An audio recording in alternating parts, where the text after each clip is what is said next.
Hola Venezuela, Iberoamérica, ¿cómo están todos? Arriba los corazones, ¿qué hora es? Efectivamente, es la hora de Sin Mentiras a través de ANTV, un canal para todas las voces. Yo soy Wilmer Rosas, agradecido con todos ustedes, siempre declarado en aprendizaje, porque aquí no se la sabe todo, nadie se lo sabe todo.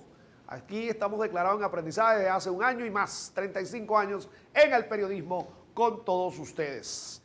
Bueno, quien le ha dado la vuelta al mundo, más de 80 países, 7 Juegos Olímpicos, todo lo que es el ciclo olímpico, experto en la materia, Premio Nacional de Periodismo Deportivo, ahora nuevamente con nosotros, Orangel Balsa. ¿Cómo estás, Orangel? Bienvenido. Wilmer, un placer por abrirme las puertas de tu programa con este maravilloso público, profesionales y técnicos, y vinimos aquí sin mentiras. Venimos a hablar de cosas importantes como es el tema de la formación del talento deportivo. Para nadie es secreto que muchos jóvenes en el boxeo, en el baloncesto, en el voleibol, en el béisbol, de diferentes sectores sociales, sobre todo más en los estratos inferiores, luego que reciben un contrato, van a la locura en el sentido de las inversiones, no hacen buenas inversiones, puede ser que queden en el camino. Comencemos por ahí para esta conversación. Gracias, Wilmer. Bueno, en mi condición de periodista deportivo, dedicado no solamente a la cobertura del ciclo olímpico, en la especialidad, en la experticia de cobertura de Juegos Olímpicos, nos hemos dedicado por más de 35 años a la cobertura del béisbol profesional, amén de otras disciplinas deportivas. Esa experiencia, conjuntamente con una formación a nivel de posgrado y maestría relacionada a la programación, al coaching y la programación neurolingüística y la filantropía de cultura, hemos diseñado, soy el líder de un grupo que ha diseñado una formación de desarrollo integral de talento deportivo. ¿De qué se trata? Bueno, primero nos basamos en la filosofía de la filantropía de cultura. ¿Qué es la filantropía de cultura? No es más que el desarrollo humano, social, en el desarrollo económico e impacto a la comunidad. Es decir, el talento, el ser humano por encima de todo. Luego, tenemos como objetivo fundamental el impartir conocimiento, experticia a través de expertos y, en consecuencia, entregarles herramientas a los aprendices para que integralmente puedan explotar y llevar al máximo nivel de potencial de las capacidades y habilidades del talento deportivo. Conceptualmente, hay que aclarar que el talento deportivo, como mucha gente quizás lo confunde, lo lleva solamente al aprendiz, es el atleta. No, el talento deportivo es todo lo que está relacionado al atleta.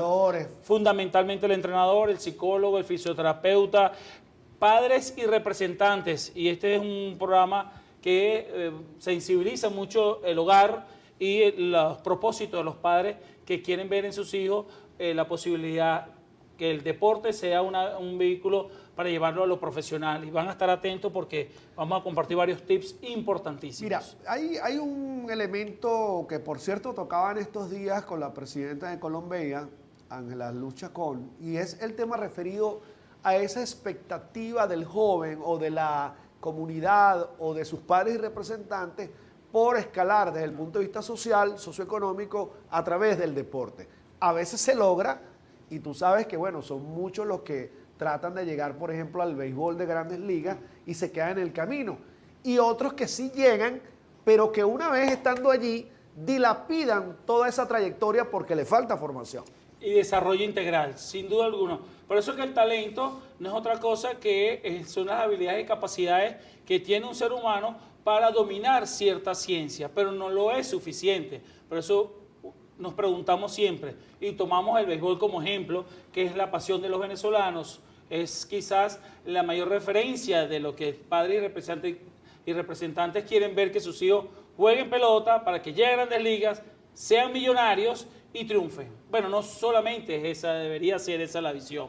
¿Qué ocurre? Que si no va con un acompañamiento integral, las fallas quizás no se vean en el corto plazo, pero sí en el mediano y largo plazo.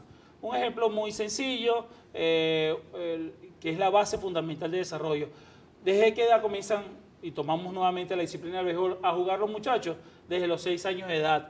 Y es una etapa que debería hasta los 10 años debería ser una etapa lúdica, de entretenimiento, de alegría, de diversión.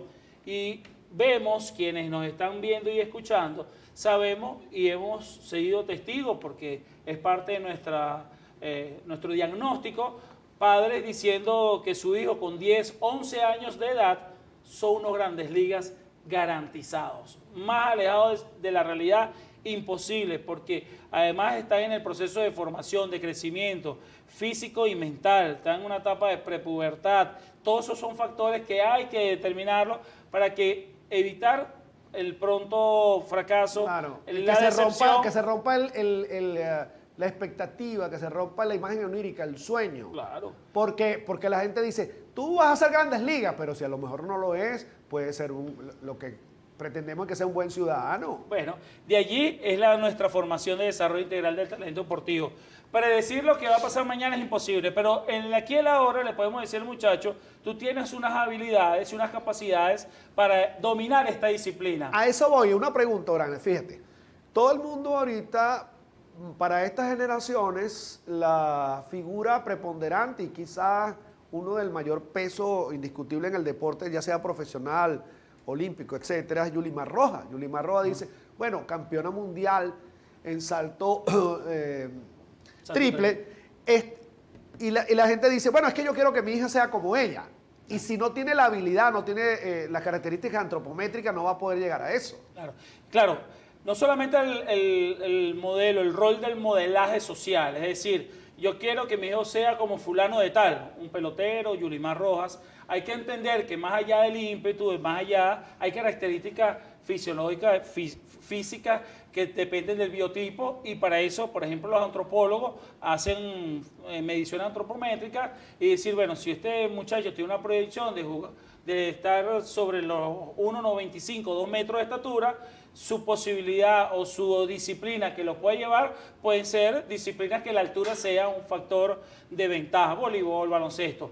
En el fútbol, balompié, por ejemplo, si es de estatura baja, bueno, tendría capacidad, eso es un diagnóstico, de desarrollar más el juego con los pies, porque, bueno, un Lionel Messi contra un Michael Jordan, ahí tienen dos ejemplos claros. Entonces, hay que respetar la naturaleza. Es decir, una muchacha con 1,60 de estatura difícilmente va a desarrollar la misma capacidad y habilidad que Yulimar Rojas, porque su biotipo se lo permite. Entonces, entramos en una etapa de estado consciente. ¿Cuáles son las habilidades de mi talento deportivo? ¿Cuál es el diagnóstico? ¿Y hacia dónde lo puedo explotar? La gente dice, bueno... Y allí intervienen ustedes, todo este equipo, y claro, interviene allí. porque hacemos un diagnóstico fundamentalmente. Nosotros no hablamos en esta formación, y ahí un punto importante, sobre la parte de la especificidad técnica. No somos entrenadores. Yo soy periodista deportivo con 40 años de experiencia, y esa experiencia me ha dado a llevar en una entrevista a saber que el atleta va a fracasar o va a triunfar dependiendo cómo, por ejemplo, calibramos su forma de expresión. ¿Qué hacemos nosotros? Nosotros dirigimos una formación principalmente a los padres y representantes y a los entrenadores, y ahí entramos a la segunda etapa de esta formación, que tiene que ver cómo enseñamos, cómo nos comunicamos con el talento deportivo. Vamos a hacer el corte y venimos en breve. Ya venimos.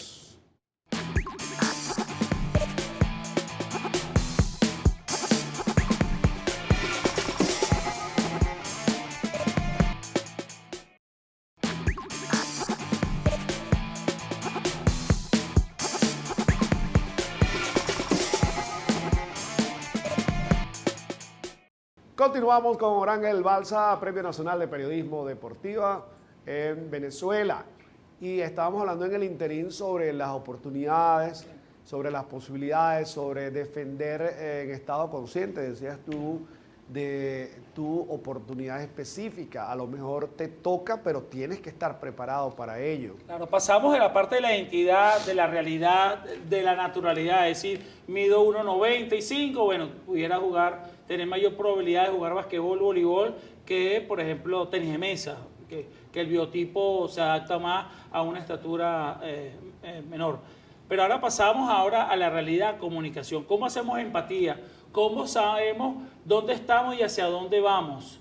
En la anterior etapa identificamos quiénes somos y con quién nos vamos a encontrar. Y en esta etapa es dónde estoy y hacia dónde vamos. Mi hijo tiene 12 años de edad, tiene excelentes herramientas para jugar béisbol o cualquier otra disciplina. ¿Y cuál es el propósito? Mancomunado, el entrenador, el papá, la mamá, el coach, o sea, hacia dónde, bueno, yo quiero jugar profesional. O que tienes 12 años de edad y tienes que saber que de aquí a dentro de 4 años que tienes la posibilidad de firmar, porque Major League Baseball firma a los 16 años de edad. Entonces, él está consciente que en 4 años tiene que hacer lo que tiene que hacer, entrenar, estudiar, prepararse integralmente. ¿Qué pasa con él? Es su propósito individual, pero también tiene que ver el desarrollo integral. El entrenador tiene que tener el mismo propósito que él tiene para que haya empatía. Entonces, de allí que esta parte es muy sensible, sobre todo para los coaches y entrenadores. ¿Cuál es la principal debilidad que conseguimos? Y de allí una alarma, un llamado en ese entorno, en las academias de béisbol. En la academia. Ajá. Es decir, todo aquel que jugó béisbol o firmó y por X razón lo despiden de Estados Unidos o de donde están, vienen a buscar trabajo en la academia y creen que es suficiente su experiencia como jugador para educar a un muchacho, enseñar. Y eso ahí es donde está el principal punto de quiebre. ¿Por qué? Porque se requieren otras herramientas más allá del conocimiento. Es decir, yo puedo saber mucho de periodismo deportivo, pero si no lo sé materializar, hay una debilidad tremenda. La principal debilidad de las academias de béisbol son en gran medida los entrenadores, que en lugar de decirle al muchacho, es decir, cómo hacer empatía con un talento deportivo de 12, 13, 14 años de edad, decirle, tienes que hacer, vamos a hacer este ejercicio o en el juego, y el muchacho comete un error, y en lugar de decirle, gritarle o evitar gritarle, que todos sabemos que aquí esa es la preponderancia, le gritan, lo ofenden, por culpa tuya perdimos, una serie de lenguaje negativo que lo que va a hacer es alojar en la mente del muchacho la frustración y lejos de seguir motivado se va a retrotraer. ¿Qué pasaría si él recibe esta formación, sabe que es un momento difícil para el muchacho, le dice, tranquilo, un error puede venir todos los días? Es decir, que la academia como tal también deben estar inscritas en un proyecto siempre de revisión académica como tal. Absolutamente. De formación. Si se hace un diagnóstico y no hay profesionales, no solamente que tuvieron experiencia para jugar, sino profesionales que están en la capacidad de educar, de enseñar, los métodos de enseñanza, el modelo de instrucción, que es otra de las partes que nosotros nos dedicamos, el modelo de instrucción, el saber cómo dirigirse, en qué momento. No es lo mismo hablarle a un muchacho de 13 años que uno de 16. Claro, hay una cosa bien importante que, por supuesto, hay excepciones, hablaste del mundo del béisbol, que hay excepciones específicas, pero no, como el término lo explica, los subrayos, son excepciones. Caso de Omar Vizquel, caso de José Altuve, tú hablabas de Magli Ordóñez hace algún momento atrás. En fin, incluso en un momento determinado, cuando entrevistábamos a Galarraga, él decía que por su contextura también le había sido de alguna manera objeto de bullying en sus inicios. Y miren hasta dónde llegó. Lo que implica de que son excepciones, correcto, claro, pero tiene que haber una formación específica y eso lleva a un método científico, un método... Y si no se hace, ahí vengo a unos resultados. Major League Baseball recientemente publicó una cantidad de muchachos que le dieron release, en un término norteamericano, que los votan, le dan su carta de despido. Con el promedio de 19 años de edad, lo firman a los 16. Yo me hago la pregunta, ¿en 3 años se les olvidó jugar béisbol? Claro. Después que empezaron a jugar de los 6 años de edad, no, lo dudo. ¿Qué habrá pasado? La empatía, el desarrollo integral. Llegaron a Estados Unidos, no solamente la barrera del idioma, la barrera cultural, la empatía con el resto de sus compañeros, comunicarse con el coach, entender al coach, saber que la disciplina forma parte de una organización. No van en estados conscientes, es decir, ¿qué pasa con las academias de formación de talento? En el caso del béisbol, trabajan con ellos hasta los 16 años de edad. Cuando le entregan el bono, ya no son parte de su propósito. Entonces, entre 16 años de edad, confirma que es público y notorio que le han dado 1 millón, 2, 3 millones de dólares a peloteros en Latinoamérica, y Venezuela no es la excepción. ¿Qué pasa? Que ni siquiera llegaron a clase A o AA, los votan a los 2 años. ¿qué pasó? El diagnóstico nuestro es que en esa etapa de 16 años hasta que lleguen a clase A o doble A, están desasistidos. No están preparados para llegar a un campo de entrenamiento donde tienen que estar a las 7 de la mañana, donde el gesto... Disciplina, orden. Constancia. Porque son ellos los que se tienen que adaptar a esa nueva, claro. A una industria no convencional. En filantropía de cultura nosotros le llamamos a la interculturalidad, es decir, ni ellos se tienen que imponer a lo que viven, ni ellos a los otros. Entonces, cuando hay interculturalidad, hay empatía comunicacional, entendimiento, y eso es una industria muy grande que tiene tolerancia cero. Es decir, si te equivocas, estás votado. En otra hora, antes no, tienes que cuidarlo porque le dieron 2 millones. Han votado a peloteros y a talentos con $4 millones por una falta de conducta. E incluso a peloteros Grandes Ligas le han hecho seguimiento de su entorno familiar y los han despedido también. Sin ninguna por violencia razón. doméstica. Bueno, eso es otra cosa. Pero sí, la idea es que estén preparados integralmente para que hagan un impacto positivo. Mira, he tenido la dicha de entrevistar a muchos jugadores que han triunfado. Caso de Johan Santana. Johan Santana alude que su éxito fue que un actor que se llama Andrés Reiner, y aquí voy a hacer un paréntesis para hablar de Andrés Reiner, un inmigrante húngaro que llegó a este país a los 12 años de edad y su papá trabajaba muy cerca de aquí del centro de Caracas en unas piedras preciosas, lo mete al colegio y cada vez que él llegaba a su casa decía, ¿y cómo te fue? Juegan una cosa con una pelotica y corren. No entendía nada, pero él entendió y se fue vinculando al béisbol al extremo de ser el primer promotor de una academia de béisbol en Venezuela con los Astros de Houston. ¿Por qué la generación de Andrés Reiner fue exitosa? Y le voy a nombrar unos cuantos. Johan Santana, Mario Ordóñez, Melvin Mora, Freddy García, Víctor Martínez.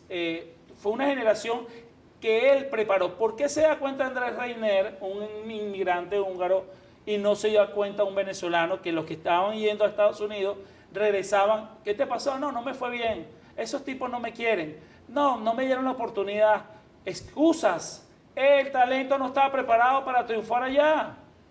Fueron muchas de las excepciones. ¿Qué se da cuenta el inmigrante? Que en su condición de inmigrante dice, no, ya yo sé lo que está pasando. Si esto es tremendo talento, ¿cómo que no triunfó allá? Porque no estaba preparado integralmente. Tengo que hacer el corte, pero voy a dejar pendiente un comentario sobre Andrés Reiner, porque lo viví allá en Houston, con algo que estábamos... Ya les voy a decir de qué se trata. Ya venimos.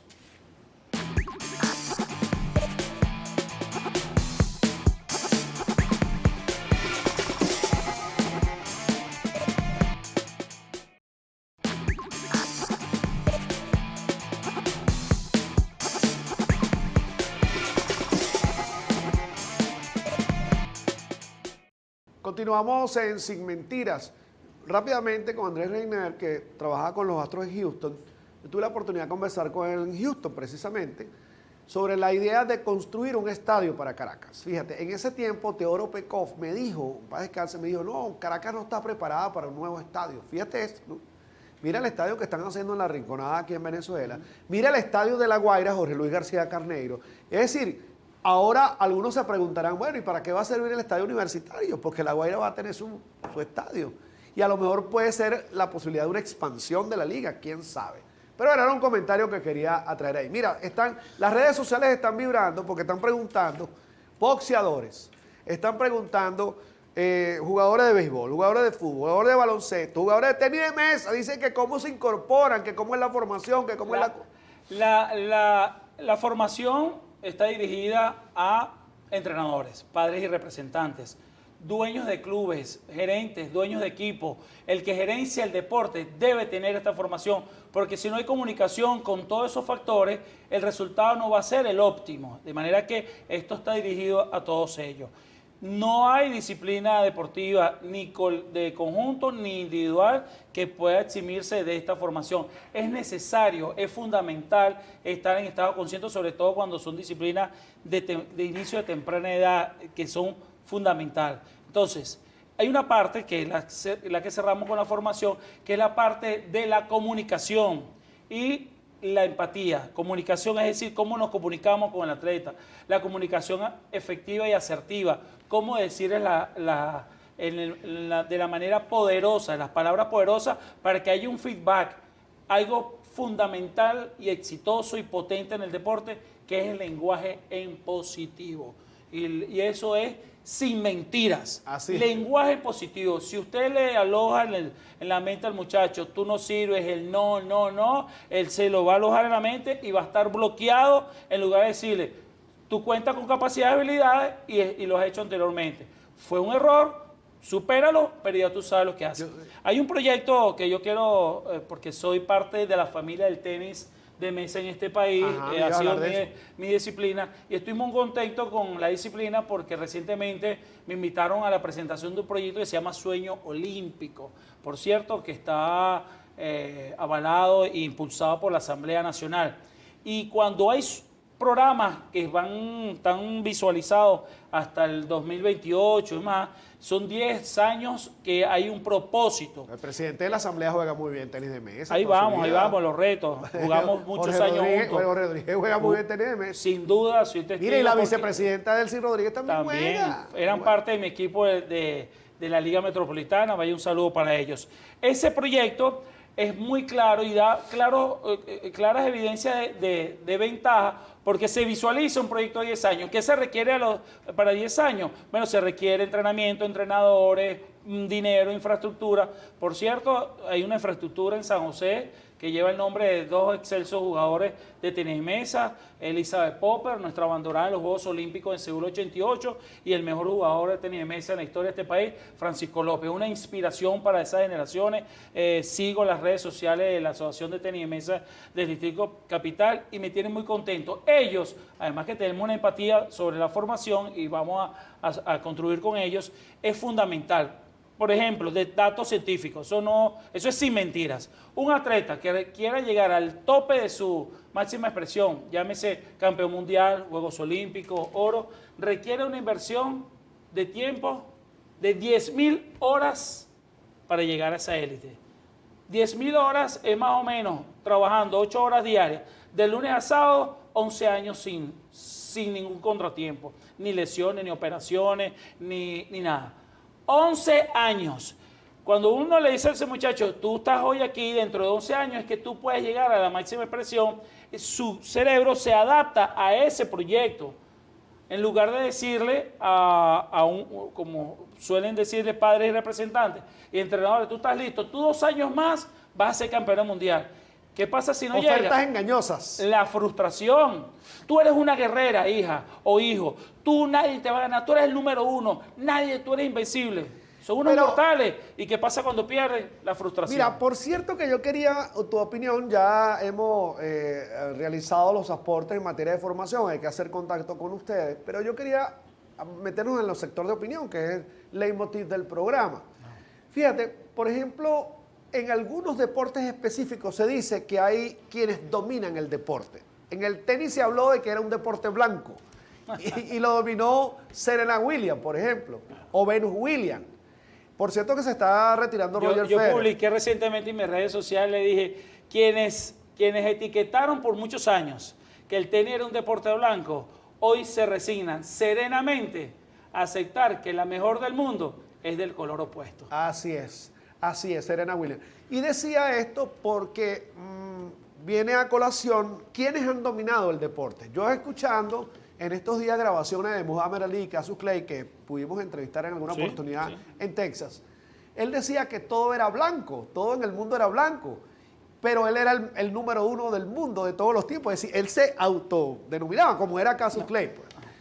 Así pudimos hablar de Michael Jordan en el baloncesto, en el béisbol podemos hablar de muchos. En el béisbol quiero citar, porque antropológicamente es quizás la referencia más importante después de Jesse Owens. Jackie Robinson, les recomiendo el libro, les recomiendo la película 42.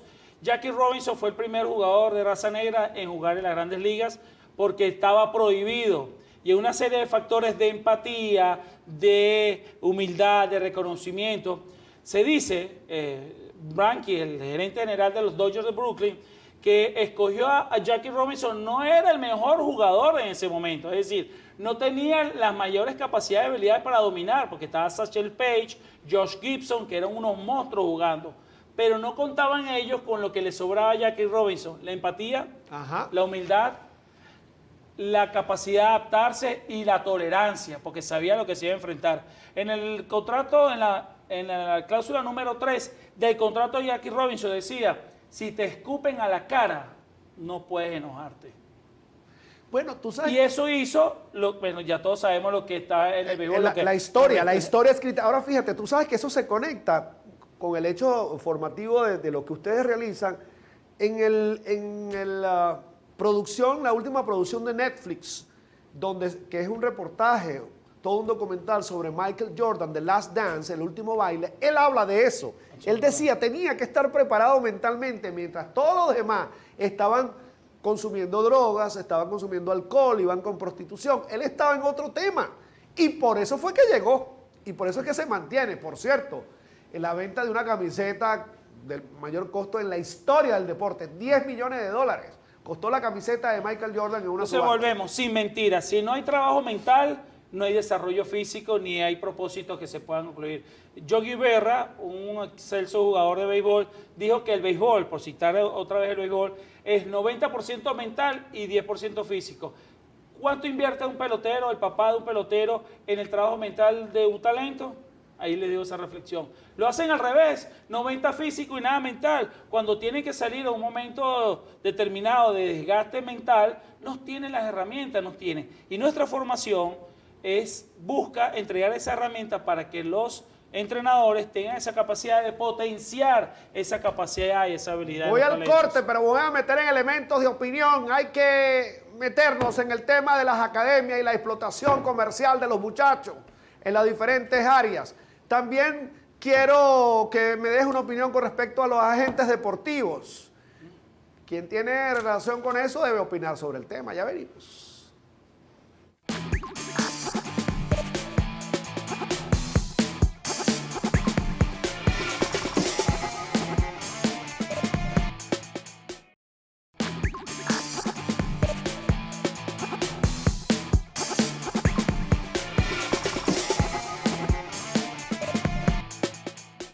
Continuamos con Orangel Balsa, por cierto, que compartimos algunas anécdotas en diferentes países, en Juegos Olímpicos. Después Orangel continuó la trayectoria en ese periodismo y también en la narración del béisbol de Grandes Ligas. Nosotros debutamos en el Turner Field de la ciudad de Atlanta, Georgia, siendo las voces de los Bravos de Atlanta para Latinoamérica. Mira, la gente dice, opina sobre el tema de los agentes deportivos, las academias, la explotación, la mercancía, el muchacho mercancía. ¿Cómo es la cosa?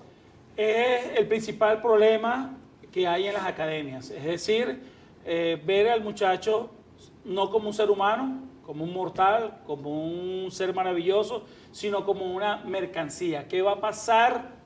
¿Qué va a pasar si cumplir los 16 años de edad no lo firmamos, lo desechan? Ese muchacho apenas está comenzando la vida con 16 años de edad. Por eso es que la formación integral, tú le impartes tus conocimientos, le das las herramientas no solamente para llegar a las grandes ligas, sino que pueda ser mañana un extraordinario profesional con esa experiencia corta que tiene en la disciplina técnica y poderlo desarrollar. Ejemplos, no todos los que son coaches de grandes ligas fueron extraordinarios jugadores, ni siquiera llegaron a las grandes ligas. Quiero citar dos a quienes siempre hablamos de este tema. Alfredo Pedrique no fue un gran jugador y ha sido el venezolano primer manager en las grandes ligas, en la Liga Nacional. El primero, como saben, fue Waldo Guillén y ha asumido responsabilidades en la oficina, asistente del gerente general. ¿Por qué? Porque se preparó integralmente. No, si no tuve éxito como jugador activo, puedo aprovechar mis capacidades y habilidades para quedarme en las grandes ligas. Hay opciones. El otro, el dominicano Manny Acta, que fue manager aquí del equipo Leones del Caracas, un hombre que se ha sabido, ese ni siquiera llegó a clase A o doble A, pero ¿en qué se preparó? En hablar inglés, en hacer empatía con los equipos de trabajo, en eso. Hoy en día, A diferencia, Major League Baseball está siendo mucho más exigente para los talentos. Ahora los entrevistan a los muchachos. Y quiero compartir una experiencia muy reciente que le hicimos. Hay entrevistas de personalidad. Si no pasa esa entrevista, puede venir con las mejores recomendaciones, quizás no lo firman y no llegan al acuerdo del bono. Un muchacho de apenas 15 años de edad participó en una formación que tuvimos a bien a dictar por recomendación del tío, y no solamente que le habían ofrecido $800,000 por la firma, es que nos preparamos para la entrevista, y en la entrevista solamente le preguntan, ¿qué te parece a ti que puede ser un hombre exitoso en el béisbol? Esa es la pregunta que ellos quieren para saber qué grado de compromiso tienen. El muchacho lo preparamos integralmente, él dijo, primero quiero agradecer la oportunidad que me están dando, y segundo, que todas mis capacidades y habilidades las voy a poner al servicio de la organización. Quiero formar parte del éxito de esta organización. Voy a tener mi disposición, mi mejor disposición a colaborar con mis compañeros y mi equipo técnico. El tipo le dijo, ¿cuánto le ofrecieron a este talento? 800, denle 1.200.000. ¿Cuál es en contraste lo que ocurre con frecuencia? ¿Qué crees tú que te hace pensar que vas a triunfar en el béisbol de Grandes Ligas? Bueno, no, yo lanzo 90 millas y mi bate habla solo. Yo soy mejor que nadie. ¿Qué ocurre en ese balance? Bueno, uno está pensando en él, en su ego, y el otro está pensando en los intereses del patrón, que es el que... Y así... Pero al final, y la pregunta no, y al final no es un negocio, al final de todo esto. Precisamente, pero usted está... Y si es un negocio, entonces, y si no, tiene las características específicas. Tienes un negocio, tienes que prepararte para el negocio para triunfar. Pero entonces esa es culpa de ustedes que no lo han preparado. Prepárenlo nosotros ahora. lo estamos preparando. Bueno, lo que no lo preparan son las academias que, como tienen un propósito con ellos hasta los 16 años de edad, que es la edad que son permisibles, están permitidos para firmarlo, después los abandonan. Ahí entramos nosotros con mucho gusto, pero hemos tenido experiencias muy importantes. Mira, aunque no pueda ser pertinente, y quizás hay que guardar las distancias entre el deporte amateur y profesional en sus diferentes disciplinas. Hay inquietudes en las redes sociales en este momento para hablar de los deportistas que han marcado la historia en relación al deporte. Tú que eres un periodista olímpico, pero también eres un periodista del ámbito profesional. ¿Quiénes crees tú que han marcado la historia? Yo voy a citar dos nada más. Usain Bolt, por ejemplo, en el caso del atletismo, por los diferentes récords, por su biotipo, por sus hazañas en lo que fue las carreras de velocidad, y Muhammad Ali Cassius Clay en el boxeo. ¿Quién para ti además son los que en general? Ese contexto general, bueno, yo quiero citar a Jesse Owens. Además, Jesse Owens impactó en Berlín 36 cuando Adolf Hitler hizo unos Juegos Olímpicos a la perfección para demostrarle al mundo que la raza aria, ojo con esto, porque eso tiene que ver con filantropía y cultura, que la raza aria era superior a cualquier otra raza, y llegó el moreno de Estados Unidos y le aguó la fiesta. Por cierto, lo que impacta, lo importante es cómo debemos prepararnos para impactar a otros. La frase más célebre de Jackie Robinson dijo, no tiene sentido la vida si lo que hacemos no impactamos a otros. Él como jugador, o sea, mi impacto tiene que ser positivo. Déjeme decirle que llegó el segundo detrás de Jesse Owens, era el hermano mayor de Jackie Robinson, que es el que lo enseñó valores, esfuerzo, tú tienes que esperar tu tiempo, no te rindas. Mira esta polémica que se creó en las redes en estos días, y como tú entrevistaste a Manu Ginóbili, Claro. que fue exaltado al Hall de la Fama de la NBA, campeón con los Spurs de San Antonio. Oro olímpico en Oro Atenas. oro olímpico también. Se estaba comparando a Manu con Messi. ¿Quién había realizado mayores aportes pues creo que era impertinente esa comparación, ¿no? Es que cada quien tiene su lado. Lo que pasa es que el tema de la popularidad no es un referente para decir si tú fuiste más exitoso o no en una disciplina deportiva. La popularidad es algo muy subjetivo. Por supuesto, el fútbol en Argentina es más popular que el baloncesto. Y eso hace que la exposición mediática de Messi sea mayor a la de Ginóbili. Pero déjeme decirle que Ginóbili, en el plano de resultados positivos, no solamente en lo individual, sino para su organización en la cual participó y para su país, no lo ha hecho otro atleta en Argentina. Hablemos de los presidentes de los comités olímpicos para aprovechar tus experiencias. Estuviste con Jacques Rogue. Tuve la dicha de entrevistar a dos presidentes del Juan Comité Antonio Olímpico Samaranch, Internacional. ¿no? Primero Juan Antonio Samaranch, que tuvo 20 años al frente de ese organismo, Hay que hablar del olimpismo antes y después de Juan Antonio Samaranch, quien me recibió en su casa en Barcelona, España, su sucesor Jacques Rogue. Y recientemente estuve en una visita en España, una asesoría, y estuvimos hablando con Alejandro Blanco, presidente del Comité Olímpico Español, como he entrevistado a muchos, el de Colombia, el de Nicaragua, a muchos que he entrevistado. Ellos tienen un denominador común que dice que para asumir ese cargo deben tener herramientas fundamentales: la moral, la trayectoria, la pulcritud, la transparencia, el carácter, por supuesto, pero sobre todo el conocimiento. Pues cómo tú vas a dirigir un organismo tan sensible sin haber tenido una experiencia, al menos como atleta, al menos como dirigente, con posgrados, hablar 3 idiomas. Si no estás preparado integralmente, ¿cómo vas a influir en otros? ¿Cómo vas a impactar en otros? De manera que debería ser una inspiración. Y de allí lo importante de la formación integral. Y sigue integral. como una diferencia de que en el Comité Olímpico Internacional hay más países inscritos que en la Organización de Naciones Unidas. Absolutamente. El impacto mediático más importante del mundo es la ceremonia inaugural y de clausura de los Juegos Olímpicos. ¿Por qué? Porque ahí están representados más países que los que están inscritos en las Naciones Unidas. ¿Y por qué el deporte? Y lo hizo Juan Antonio Samaranch. Él hizo de eso un impacto, porque el deporte es la referencia política, vitrina política internacional de cada país. De las políticas. Es una referencia. Recordamos la bipolaridad, la Unión Soviética con Estados Unidos. Ellos se medían era por el resultado deportivo. Y eso hoy tiene una gran vigencia. Por eso que cuando se hace deporte, lo hemos escuchado muchas veces, se hace patria y tenemos una sociedad sana. Vamos al Y corte. Tengo que hacer el corte. Ya venimos.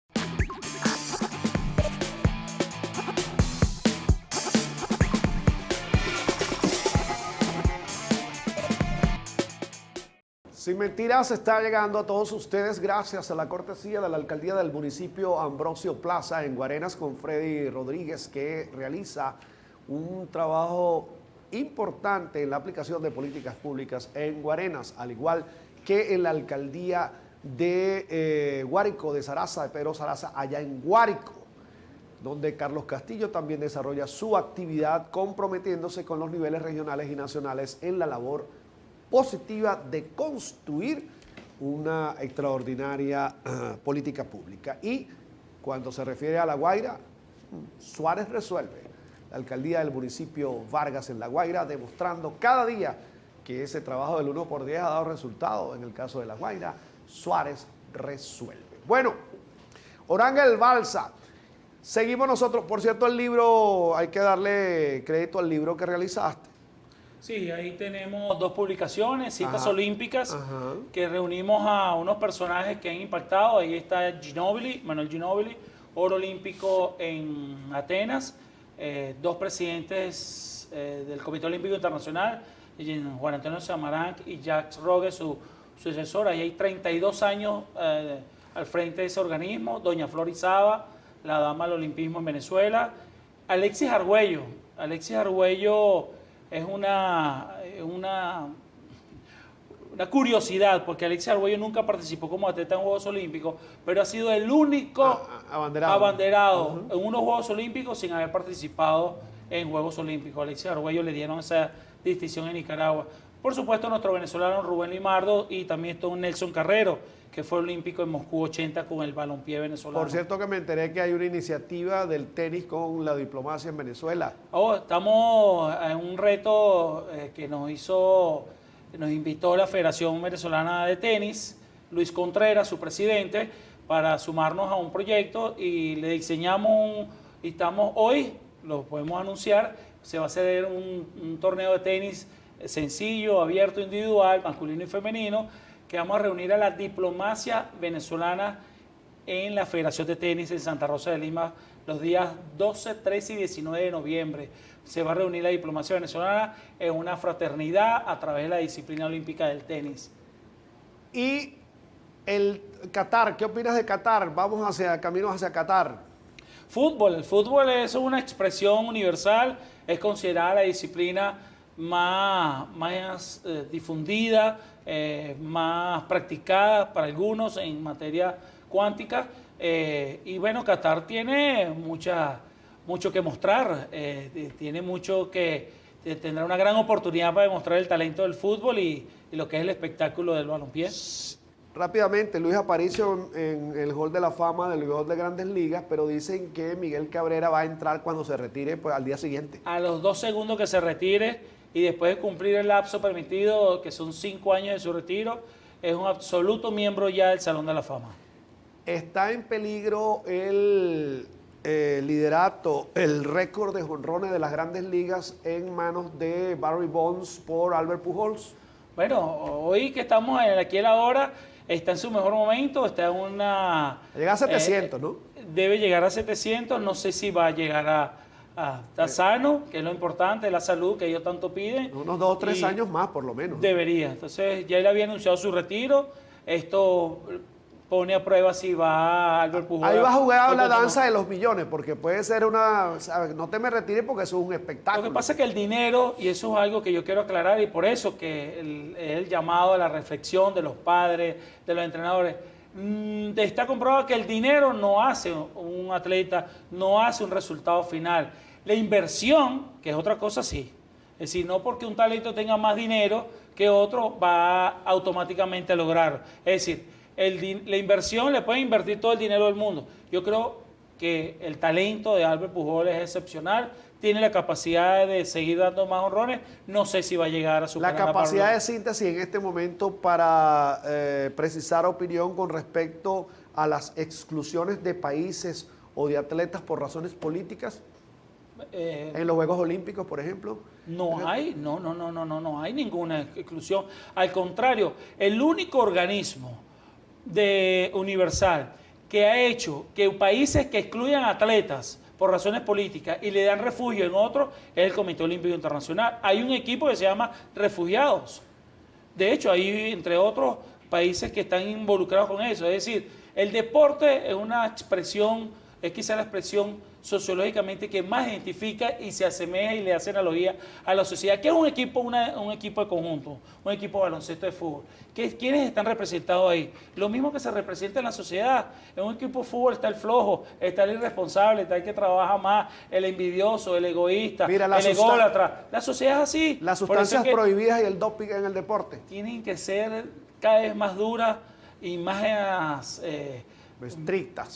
estricta para acabar con eso, porque no es un tema solamente para lograr un propósito, una medalla, es que es algo que está atentando con la vida de los atletas. ¿En cuál deporte crees tú que hay mayor presencia o posibilidad de ese consumo de sustancias prohibidas? En las disciplinas que más presencia hay es la de mayores exigencias, en donde la fuerza se hace presente, las pesas, el ciclismo, la halterofilia es una, el ciclismo. En otras que requieren mayores habilidades, más acción y reacción, se ven muy poco. Puede ser impertinente, pero ¿cuáles son los deportistas de mayor influencia, de mayor impacto en la sociedad venezolana? Bueno, Yulimar es una, sin duda.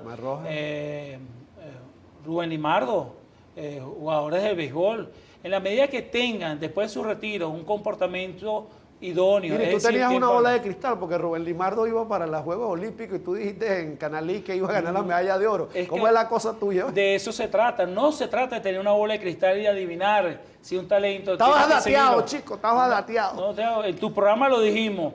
15 días antes que iba a ganar medalla y dijimos Rubén Limardo. Y no era por un proceso de azar. Desde los 10 años seguía ese atleta. En China, 2008, estaba para llevarse la medalla y le hice una pregunta: ¿cómo está la rodilla? No la tengo fuerte.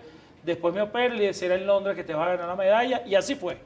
El Comité Olímpico actualmente, el Comité Olímpico Venezolano, ¿cómo lo ve, las perspectivas, la nueva directiva? Me expresé públicamente a favor de María Soto, a quien como atleta la conocí, ahora como dirigente, una mujer que domina muy bien 2 idiomas, uno de ellos el oficial en el deporte olímpico, como es el inglés, se formó en Estados Unidos con la disciplina del softball, es dirigente del organismo del béisbol y softball, el World Baseball and Softball Confederation, que es el que regula la disciplina del béisbol y el softball. Creo que ese perfil reúne todas las condiciones, contraste al que estaba anteriormente, que no tenía ningún tipo de perfil para dirigir y asumir esa responsabilidad.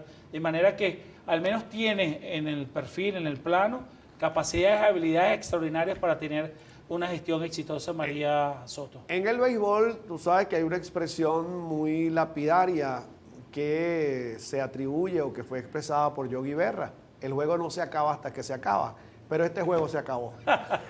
Muchas gracias, Abraham El Balsa, Premio Nacional de Periodismo Deportivo, periodista internacional, 7 Juegos Olímpicos. Eso es rapidito, se dice rapidito, pero ha pasado bastante agua por debajo del puente. Y seguimos comprometidos con el deporte venezolano, ¿Cómo has con estado? la formación integral, siempre aportando nuestro grano de arena para que sea cada vez el deporte reivindicado como un aspecto fundamental de una sociedad sana de la que todos nosotros merecemos. Bien, seguimos entonces nosotros dándole ese tinte, ese barniz internacional al programa. Vienen nuevas sorpresas rumbo al primer aniversario de Sin Mentiras, que es el equilibrio informativo en ANTV, un canal para todas las voces. Hasta entonces.